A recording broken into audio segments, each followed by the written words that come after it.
to now look through biotech stuff. So I know I'm a little late on this. I had a lot of real world stuff happening, specifically with my daughter and her school. I won't get into it, but anyway, I'm really behind on this. So I have actually not read any of the biotech stuff. I have seen some things where people have talked about babies and mechs and things, but I don't know any of the specifics. So I'm gonna do this video, probably a few of them. So there are 3 updates right now. There's the release information, or well, the initial information. There's the preview 1 and preview 2. I'm gonna do a different video recording of each of them. Any news on console edition? What do you mean? I mean, console edition is out already. If you didn't know, I know some people didn't know, but that's the only news that we have. So, all right, let's go through this.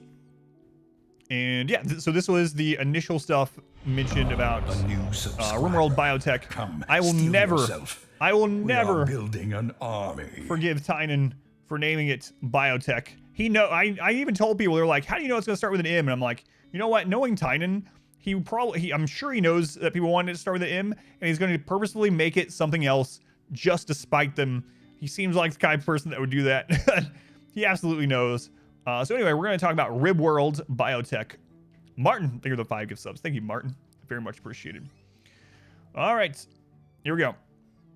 So, Biotech expansion announced, update 1.4. We already read that. That's in the previous video, if you're watching this later on. So, we're going to go over the initial Biotech features, the thoughts on it, and why they are doing these things. So, about Biotech. Biotech is focused around 3 major features.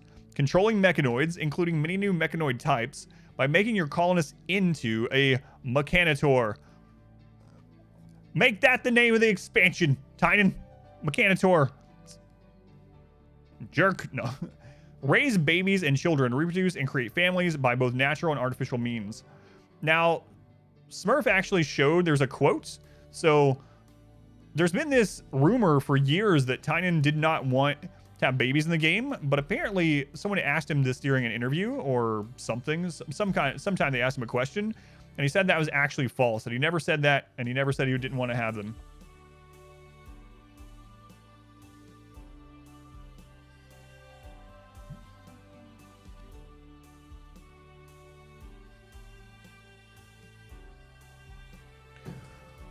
Genetically modified children and adults and interact with new gene-modded factions. Might have been on Twitter or something. Yeah, I just saw the quotes. So, children and reproduction. Now you can raise a family and tell your story for generations to come. All right, let's take a look at this. All right, let's take a look. Let's look at this. Oh my God, there's so many things to unpack here. All right, so right off the bat, we can see that the walls are dyed with Tinctoria, like we read in the 1.4. We see new furniture. What are your little pig children? We see the new shelves and stuff. There looks like there are toys, toy chests. There are desks. Look at this. She has horns, but there's like little pig and ferret children. They're furries. They're furries. Who knew that Tynan was a furry? It's not furries. It's just gene modding. Their name is literally Piggins Thick. All right, do we notice anything else here? Oh, there's possibly new recreation, maybe children-specific recreation. There is a like playground toy there. Looks like the children are growing on the, drawing on the ground. All right. Interesting. Oh crap! I shouldn't have hit back. I need to just close the. Sorry about that. I need to just close that. Where was I? Oh, here we are. All right. Well, let's take a look at this one as well. So there's how the new shelves look. I really think there should be an option to either remove the number or remove the quality. I really like being able to put more stuff on the shelf. 3 on each little shelf is pretty incredible, but it's very cluttered looking. I really hope we can get rid of the numbers and toggle it, unless you like click on it or something. So, oh my God, look at this. The pig children are leading in pigs, and these are prisoners. And they are chopping these up for meat. It's 3 on each shelf section. Yeah, that's what I was meaning.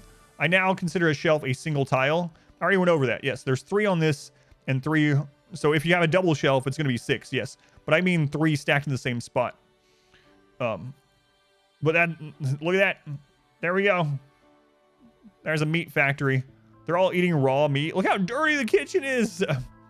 Blood for the pig god. There's gas mask. A boar pet. Look how dirty this place is. So you're, oh yeah, no worries. They're butchering grandma. Yeah, it's crazy. All right. With biotech, colonists and outsiders can become pregnant and give birth. So even outsiders can. Pregnancy can begin naturally or via technological means and can be controlled by a variety of methods. So either get lovin' or technological methods.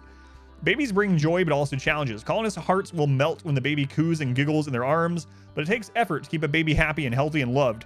Create a safe haven for them in a cozy pastel nursery where there is always warm milk, a comfortable crib, overflowing toy chests, and kind caregivers. They grow up fast, especially if you use a growth vat. Soon your child will be walking, talking, and getting into trouble. They'll soak up knowledge in the classroom and tag along with adults to watch them work. Oh man, I don't know. Kids find many ways to entertain themselves with art, exploring nature, playing with technology, and more. Teach them lessons and they'll learn how to survive, cook, make friends, create art, build, craft, hunt, and fight. Watch as they grow up and make mistakes, lose loved ones, and survive hardships. A rich childhood makes a capable adult. Every few years, you choose which trait and passions a child will develop. That's pretty interesting. Every few years, choose what the child will develop. Okay. The better raised a child is, with smarter education and more attention, the more choices you'll have, and the better their chances are to become a happy and talented adult. Some colonies will sacrifice everything to give a child the best upgrading, while others will use growth vats to pump out cheap workers and soldiers.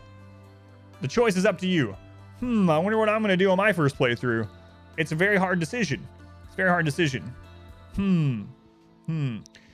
This is kind of crazy though, that you could actually like foster god pawns, right? You could develop god pawns. Dad, I want to be a pyromaniac. All right, let's check out these pictures here. Oh, that's in the next part, I think. Oh, maybe. I don't know. Oh my god. Look at these. Look at this faction. Slave breeding programs. They got the tails. They all have the same beard and everything. So that's one of those gene spliced factions that you can get attacked by. And it looks like it's possibly... They're possibly coming with animals as well. A furry faction. Oh, what?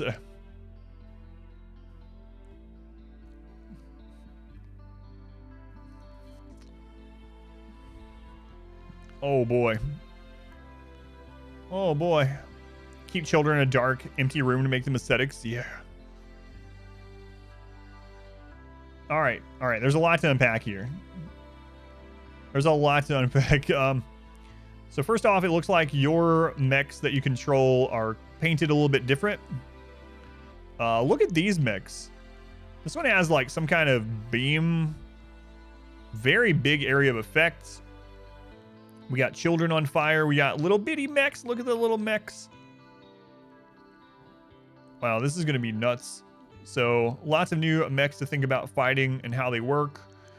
What is this? There's some kind of material over here, a new material. So some new buildings and things. Paramedic 1. Like trash or something. And look at that outfit. Look at that gear. Paramedic bot. Interesting. Yeah, it looks like garbage bags. All right. All right. Next here, the Mechanotor. Build and control mechanoids by making your colonists into a Mechanotor. A person with a special brain implant that lets them psychically command semi-living machines. Create mechanoids by growing them inside high-tech gestator tanks. Command the original Centipede, Lancer, and Scyther, plus a wide variety of new combat and labor mechanoids. Grow your swarm from a few small workers and fighters to a fearsome squadron of massive ultra-tech war machines and industrial behemoths. Yeah. It's Bravo. Mechanoid laborers can manufacture goods, rescue and tend to your colonists, build and repair structures, sow and harvest crops, haul stuff, and more. They never get sick. They don't freeze in the snow or get poisoned by toxic fallout. They don't suffer mental breaks for long hours in dark mine shafts or filthy garbage yards. That's insane, actually. Combat mechanoids are very diverse in form and function. Some are cheap swarmers that overwhelm the enemy with numbers. Others project shields over their allies, or roast enemies with beam weapons, or charge up for massive concrete melting hellsphere attacks. That must be that one we saw. Brains exploding. Mechanoids wield melee claws and blades, sniper weapons, even flamethrower. I wonder if that's talking about like pikemen. Depending on which mechanoid you command, your tactical options will vary dramatically. Wow. Well, I know how to make the text bigger. I did that in this already. I'll do it in this as well. Thank you. Forget it's even tinier for you guys since you're not on my my monitor, my size monitor. Probably not on my size monitor anyway. So Jake, welcome in. Buddha, welcome in. Thank you, Jake. Mechanoid laborers can manufacture goods. Oh, I read that. Combat mechs are very diverse. Read that. All right. Mechanoid infrastructure has a special price. Pollution. Left unfrozen, toxic waste packs deteriorate and leak pollutants into the environment. They're gonna force me to make freezers.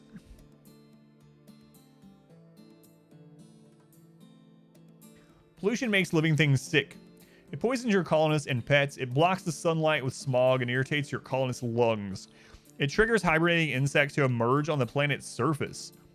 Some areas of the planet are so polluted that only twisted, toxin-adapted variants of plants and animals can survive. New animal types.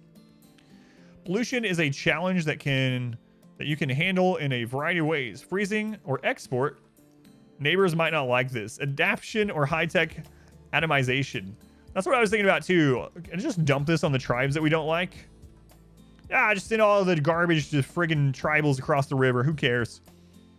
Stay strong, anti-freezer nation. That's what I was thinking too. Just drop on it to others. Or there's going to be like something to get rid of it as well. So this is going to be interesting for like sea ice and stuff like that too. Advance your Mechanotor's capability by acquiring ancient mechanoid technology. This means calling dangerous new super mechanoids to attack in order to defeat them and steal technology from their smoking corpses. There are 3 types of hyper deadly commander mechs to fight, each with its own weapon and combat style. Be sure you're ready before you call these machine beasts to attack. Learn enough, and someday you may command them as your own. So you have to call those in. They're not just going to like show up right now. All right, let's check out these other pictures.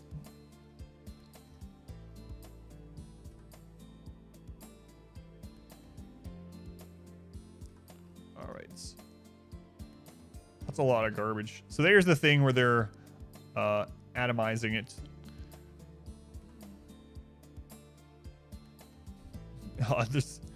There's more like mech things over here. Wow, this person has a lot of components. Nice. ABC. Is that like a Tesla coil? Crazy. A lot going on here. Man, it looks like a completely different game. Floor lamp 2.0. Of course, you notice the components right away. Yeah, I'm like, whoa, look at all those components. Way to go. Wow, look at all these mechs controlled by him. Look at them working.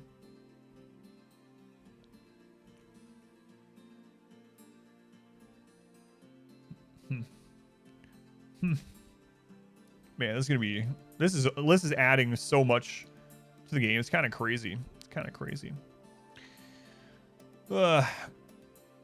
Holy crap. Probably like charging stations. Once again, we see that the developers do not know how to defend. No, this is how you're supposed to do it. Just line up behind crappy cover out in the open. The components are only stacked to 50. Good catch. Wait, that's how much they already stacked for, right? Components are 50 already. I think so. Lots of things, lots of things. The Hell Sphere. So there's hibernating bugs waking up, but look at these boobalope. What? Look at the polluted boobalope, the mutated boobalope. That's nuts. I don't know if I want to milk those. All right, do we see any other? There's another creature. Gas mask everywhere. There's a mutated rat. Weird. Weird. New biome. It looks like a very polluted, very polluted place.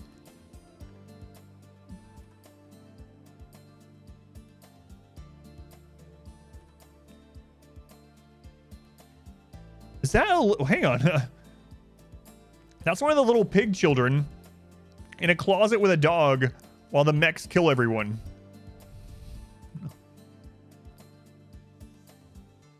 Seems pretty plausible, actually. Wait, why aren't you out there fighting, pork chop?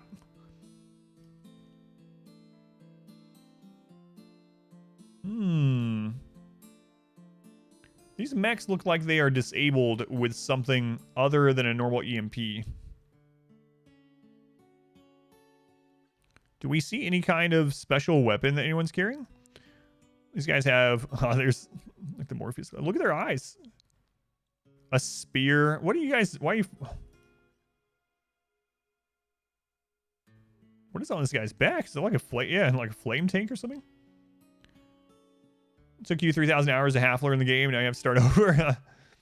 God, look how dirty all the rooms are in all these. There's a crib. It's the duck. The duck's doing it.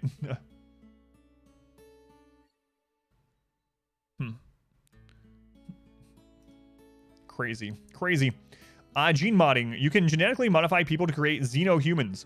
Humans with exotic traits. Genetic modifications range from subtle personality traits and eye color to hulking furry bodies. Glands for fire breathing.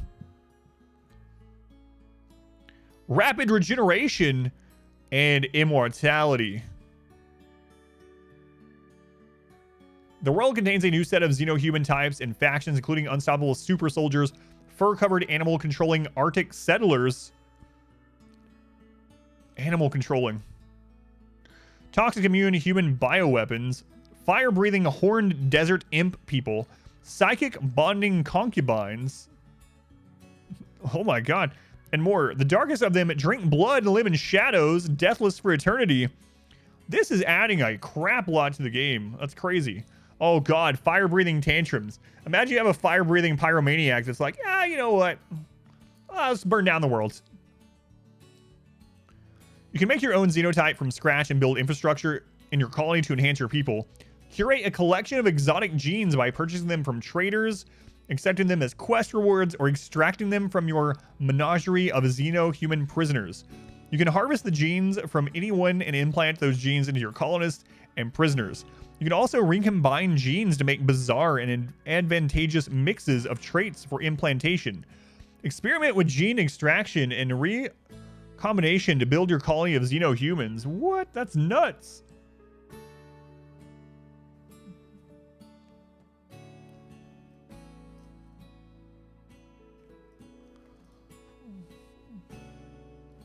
That's crazy. Oh, look at the new carpet colors. I really like that. That is that's pretty cool. You got some player controlled mechs. Yeah, that's actually really crazy. You got some of the little bots that help with healing. They're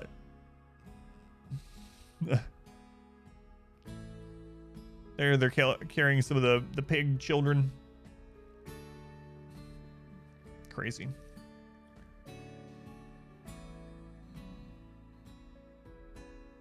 Content forever, yeah. Why can't mechs do surgery? I'm sure there'll be a mod for that. You want scythers doing surgery? Not so sure. I think those are blood packs, yeah. Look! Blood. It's like some kind of vampire cults. Blood and beer.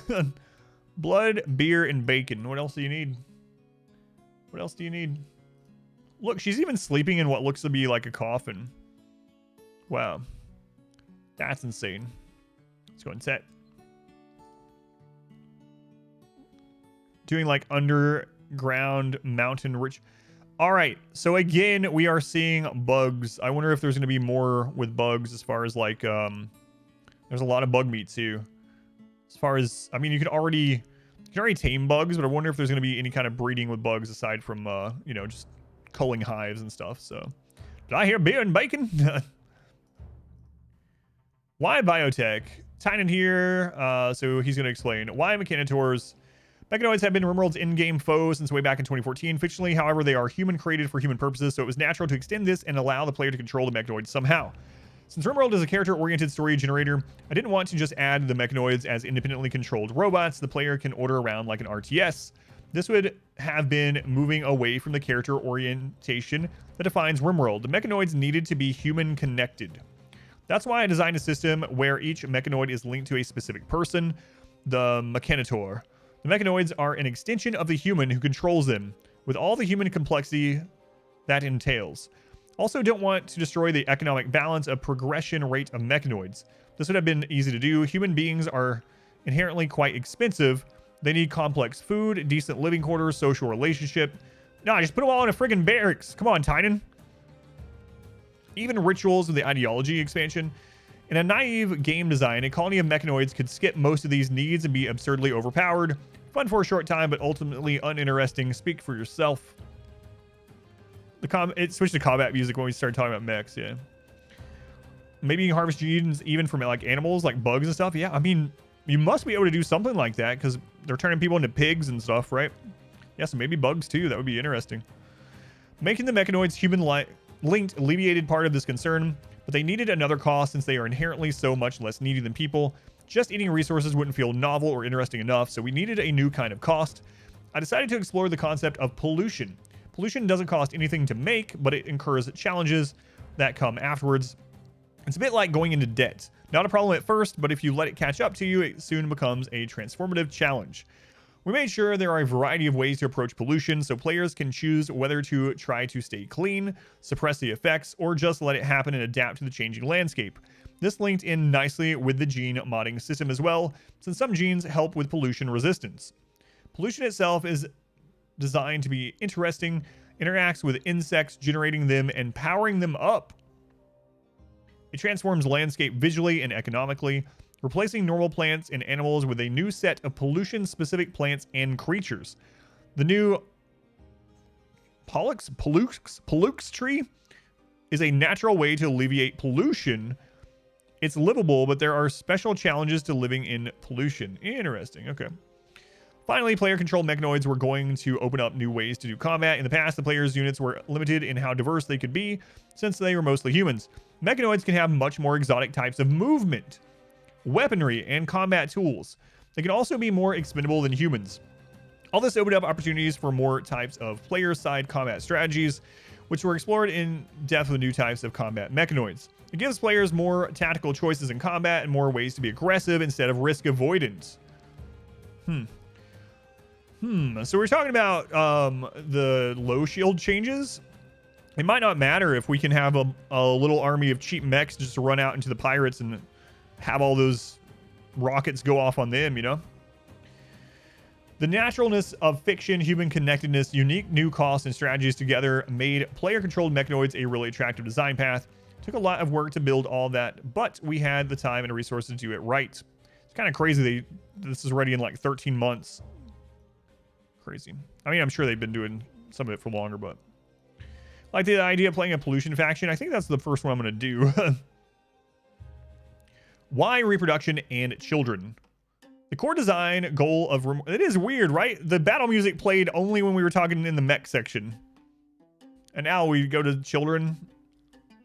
It works. It works. The core design goal of RimWorld is to generate emotionally compelling human stories. This has always been a challenge when designing a game because games tend to be very impersonal.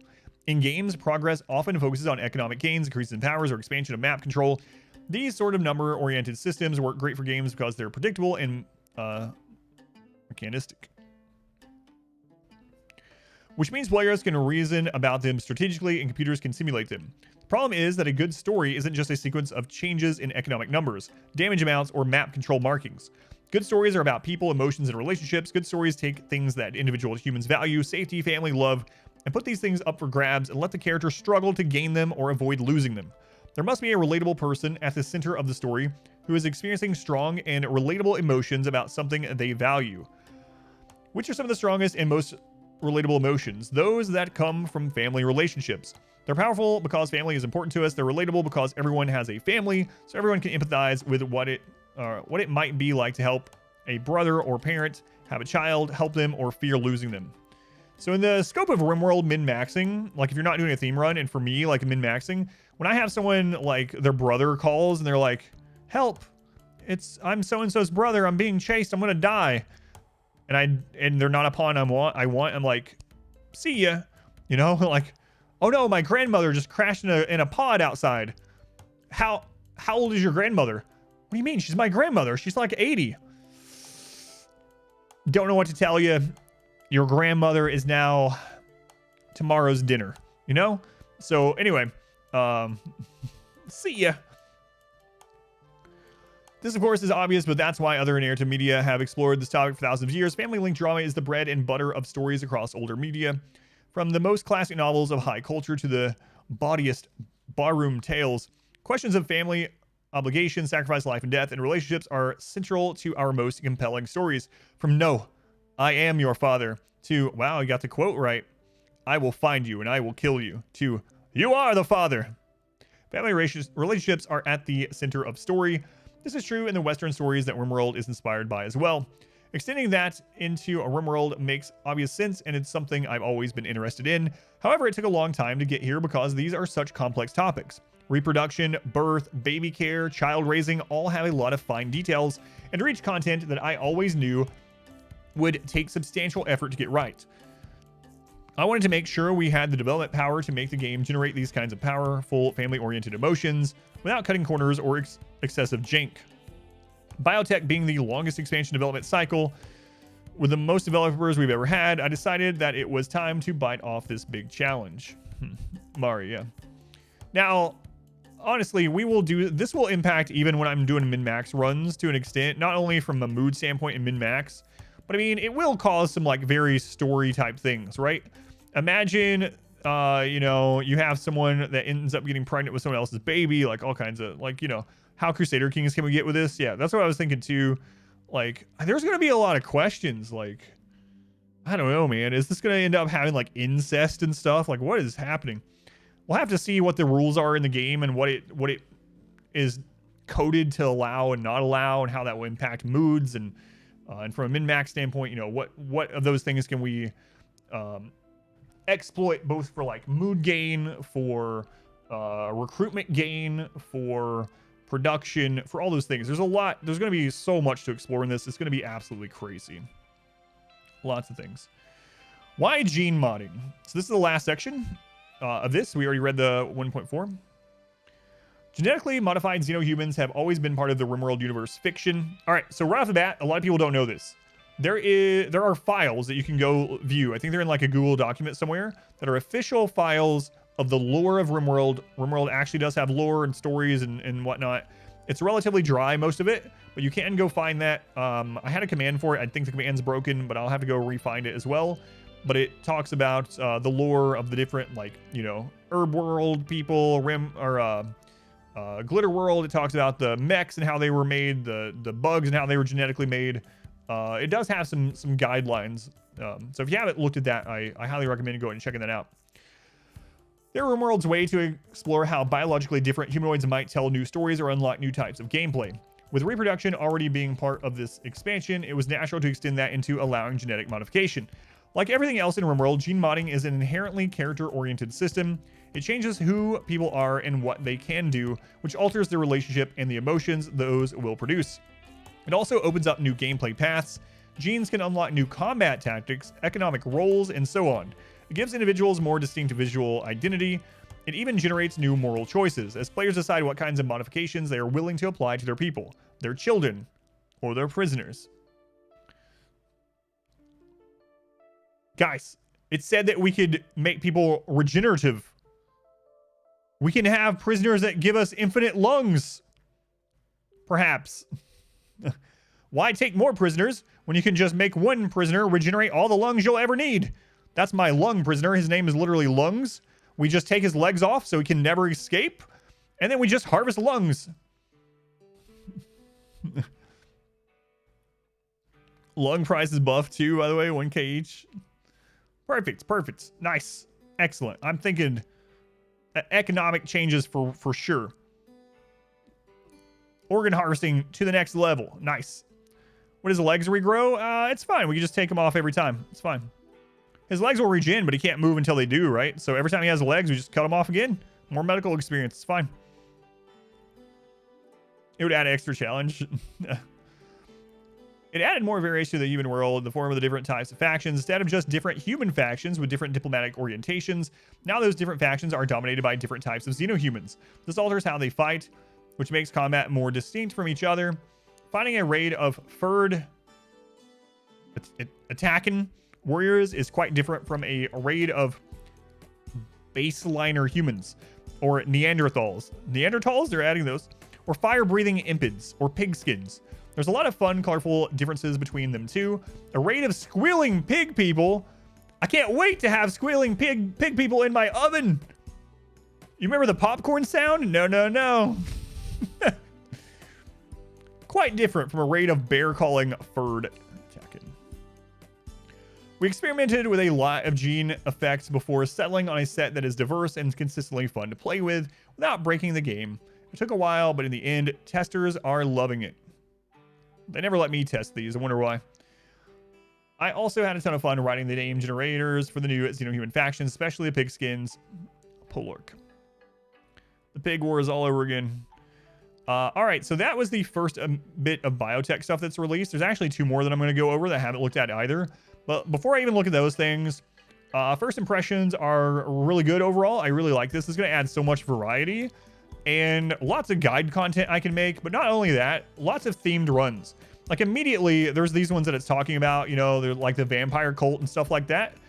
But let's take that out of the picture and just think of other things. Like combine this with some of the ideology things. Like combine it with like the more druidic tree-loving people. Imagine now trying to keep a balance of not letting a place get too polluted while tending to trees, having guarlands, controlling animals, and using your gene editing to try to become more with nature or whatever, you know? Like there's so many of it, and that's going to be a very challenging thing. There's so many things. Like there's like a druid run, yeah, like depolluting biomes with them. There's the full out just pollute everything.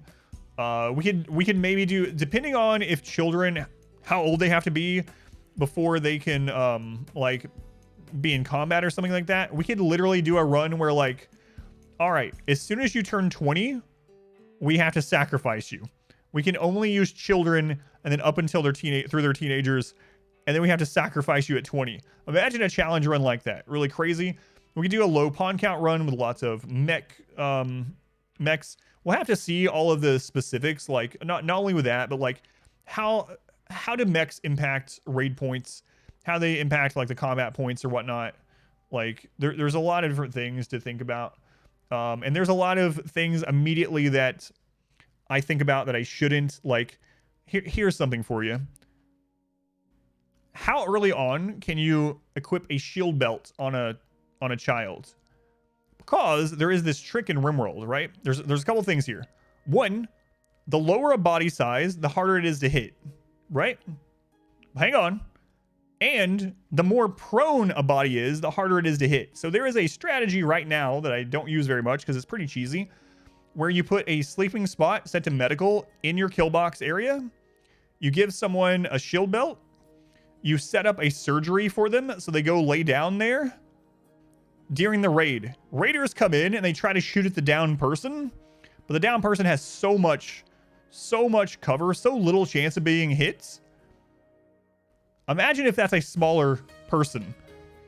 So if you get a baby with a shield belt and put them in a surgery spot in the middle of your kill box during raids, will raiders come in and just keep missing the child while you unload on the raid?